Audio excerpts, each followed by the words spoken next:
We are meeting the world's smallest pythons this week on the Reptile Parties YouTube channel.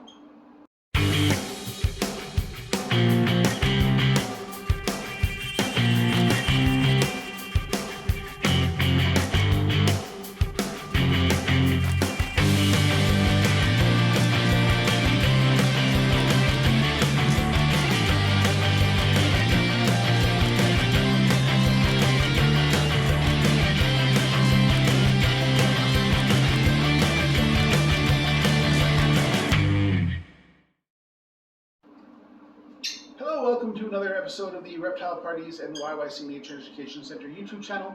My name is Jason. I'm the owner of Calgary Reptile Parties Nature Center and formerly of Animal Climate Scaled.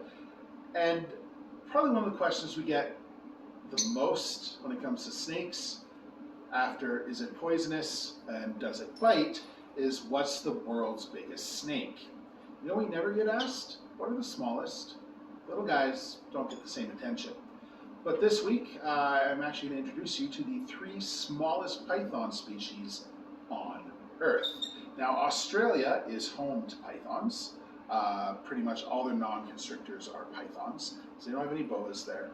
Now, this guy here can be a little bit nippy. He has a pretty strong feeding response, so I'm going to be very hyper-aware of where his head is, because sometimes he just is like, oh, you look delicious, and chomps on me, and it's not fun.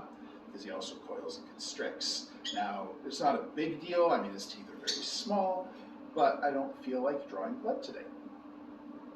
So spotted pythons are the 3rd smallest species. They are found in northern Australia and New Guinea. They're named because of their spotted pattern, and they average about 3 to 4.5 feet.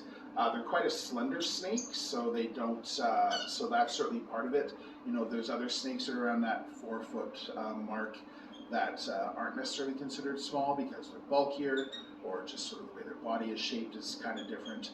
But these guys here are, please don't bite me, are, you know, a decent size. But, you know, that's the nice thing about the 3 snakes we're going to meet today, is that they are a nice manageable size. We're going to talk about that a bit more with our next one, because it's less likely to bite me. So let's move on to that one. I cursed myself and tried to bite. So now I'm going to be hyper aware of where his head is. So this is the 2nd smallest species of python on Earth. This is the children's python, spelled with an apostrophe. So it has nothing to do with children. It is actually named after a British naturalist from the 1800s, John George Children. So it has nothing to do with kids. So it is belonging to children. But that said, when they're not trying to bite me, these guys could be a good choice for a pet snake. I feel like this family of snakes, all 3 of these snakes are related, are kind of underappreciated because they don't have the bright colors of your milk snakes, the patterns of your king snakes or corn snakes or your ball pythons. But in terms of like a pet snake, you know, these guys are a really nice size. These guys only get around 3 to 4 feet. Again, that sounds big, but they're a very slender snake. It's not that large. This snake is probably almost 3 feet, and it does not seem like it. They actually have a really cool habit that the spotted pythons have as well. They hang from stalagmites in caves and catch mini bats that are flying by. This is something that's also been seen in North America. There's actually a cave in Mexico called the Cave of the Hanging Serpents, where Mexican night snakes hang from the ceiling and catch bats. So it's quite amazing that, you know, they're in the pitch dark and they rely on these heat sensors that are around their mouth to sense the body temperature of the bats as they're flying by, and they snatch them out of midair and coil and constrict them and eat them. They'll also eat lizards. They'll eat small mammals as well. So a lot of kind of variety with these guys. These guys are found in Western Australia and Northern Queensland, oftentimes sort of scrubland as well as caves, so not really tree dwellers. I think they're a really pretty snake, honestly. Again, not as flashy, but for someone that's interested in a smaller snake species that, you know, isn't going to require even the space of something like a corn snake or your bigger snakes once you get into boas and bigger pythons. Children's python, the spotted python can be excellent choices. fairly easily available. Again, not as common as your common pets, but certainly at expos or if you ask at a local reptile shop, if this is a snake that interests you, they can probably find one for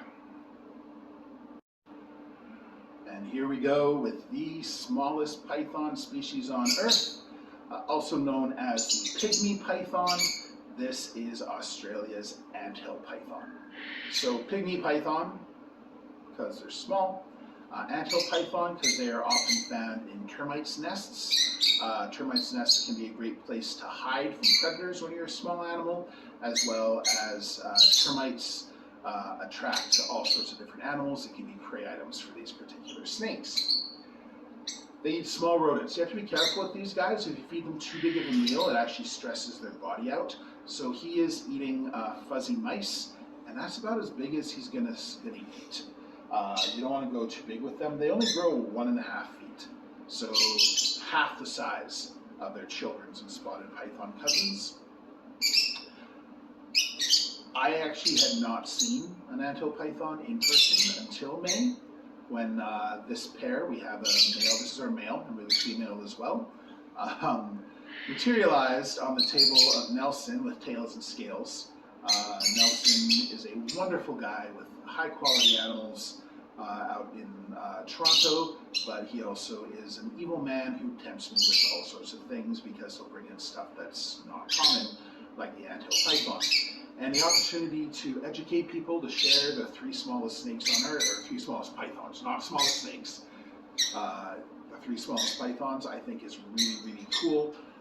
We did get a male and a female because they are so uncommon. So hopefully in over a year, maybe 2 years, we'll put them together and so we can get some anthill python eggs ourselves and contribute to the continued captive propagation of this species. And hopefully, some of our babies can also be out there and being a pet for people or being an educational animal, because this is super uncommon.